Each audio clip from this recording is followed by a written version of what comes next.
ICC women's world cup 2025 50 ওভার্সের final ম্যাচে 2 November 2025 রবিবার ভারতের রোমাঞ্চকর জয়ে ভারতীয় টিমের প্রতি আমার অভিনন্দন জ্ঞাপন করে আমার লেখা ও কণ্ঠের নিবেদিত কবিতা নারীর বিজয় রথ। পুরুষের মতো নারীরাও লিখতে পারে ইতিহাসের নতুন পাতার সংযোজনে এক নব অধ্যায়।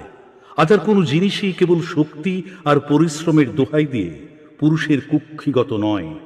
আজ নারীরাও যোদ্ধা, তারাও নিজ বাহুবলে জয় করে আনতে পারে পৃথিবীর শ্রেষ্ঠ খেতাব। মাঠে গিয়ে মেয়েরা ক্রিকেট খেলবে, এটা কেমন কথা?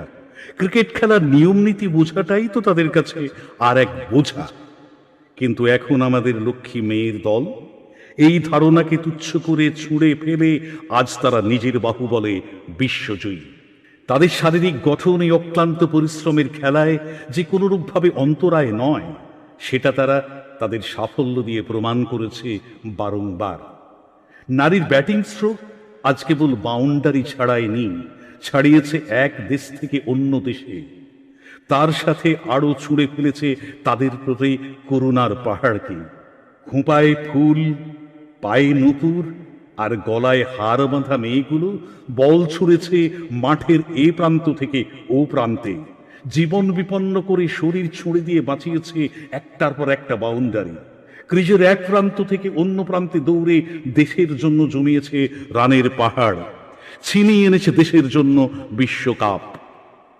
আকাশের বুকে জাতীয় পতাকা উত্তোলিত করে সমস্বরে বলে উঠেছে, জনগণ মনয়ধি নায়ক জয় হে, ভারত ভাগ্য বিধাতা।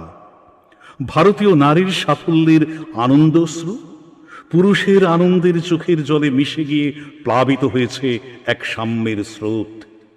বিশ্বজয়ী নারীরা যেন বলতে চাইছে, আমরা কারো মেয়ে নই, বোন নই, কারো অনুসারী নই। আমরা ভারতীয় নারী, আমরা সব পারি। আমরা নিজের আলোয় চলা উদ্ভাসিত অপরাজেয় সংঘবদ্ধ মানবী। ধন্যবাদ।